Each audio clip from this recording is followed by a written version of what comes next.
Viralnya video penghentian operasionalnya PO Kencana yang menimbulkan banyak sekali argumen-argumen nggak jelas, ya. Argumen-argumen nggak jelas, pakar-pakar dadakan dan lain sebagainya. Tapi gue rasa ya nggak jadi masalah sih. Sekali-sekali ngasih para hater bahan, biar mereka itu dapat bahan gitu. Karena selama ini mereka nggak dapat bahan. Orang kalau bodoh kan bebas, ya kan? Orang kalau jahat juga bebas. Nggak, karena apa? Karena teori-teori kebaikan nggak nempel sama mereka loh. Tahu ya? Makanya ada pepatah itu bilang susah meyakinkan seekor lalat bahwasanya parfum itu lebih wangi daripada sampah. Tetap aja nongkrongnya di situ terus. Makanya untuk itu perlu kita jelaskan bahasanya yang lebih ringan lah. Kalau kemarin mungkin bahasanya dari Mas Roni sebagai General Manager PO Kencana itu mungkin bahasanya lebih apa ya? Lebih kurang bisa diterima lah.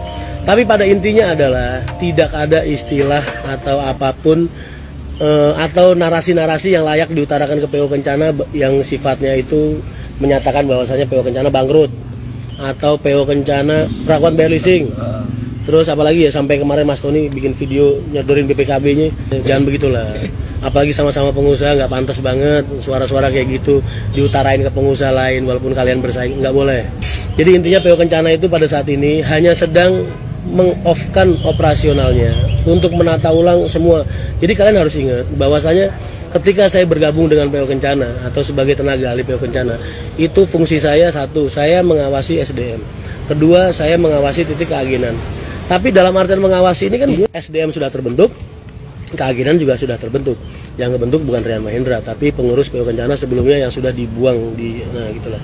Saya berusaha memperbaiki dalam artian bagaimana ya supaya rezim lama ini masih tetap dipakai, tapi nggak usah tanpa harus mecat orang. Masuknya Rian Mahendra ke dalam PO Kencana sebagai pengawas ini sampai harus memecat orde-orde lama ini yang aku nggak mau gitu.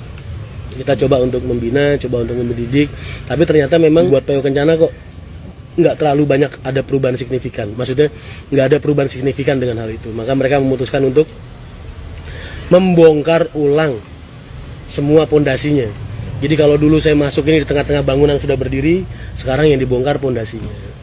Nah, cuman karena kita sendiri juga sekarang sudah sibuk dengan MTI kita, jadi dulu tuh begini loh mas sejarahnya. Saya tuh waktu saya lagi pengen bikin MTI, ngajuin proyek MTI dan memproses semua proyek tentang MTI, semua hal tentang proyek MTI.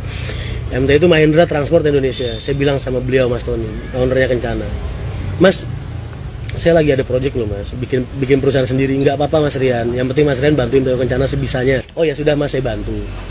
Ya kan, itu posisi pada saat itu bis 4 unit sudah terjual. Mas Tony bilang, tapi bisnya yang 4 biji udah terjual mas.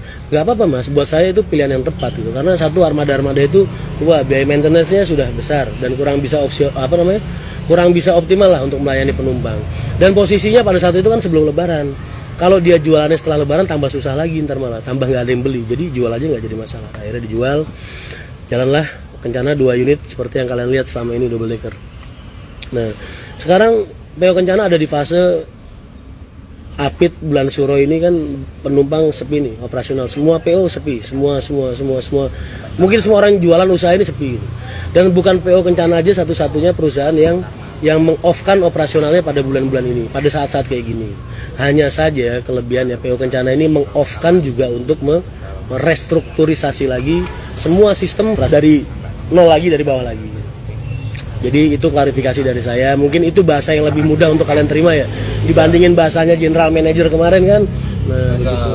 Ya jadi janganlah ada narasi-narasi Kencana bangkrut dan lain sebagainya. Ngapain dia bangkrut? Travelnya aja ratusan mas. Yang penting itu klarifikasi dari saya. Maka saya sebagai teman, sebagai rekan, insya Allah saya tetap akan mendoakan PO Kencana menjadi perusahaan yang bisa diterima oleh masyarakat, bisa memberikan pelayanan yang baik untuk masyarakat, untuk para konsumen, dan bisa melayani penumpang dengan lebih baik lagi dan lebih bermanfaat buat orang banyak, semakin banyak. Oke?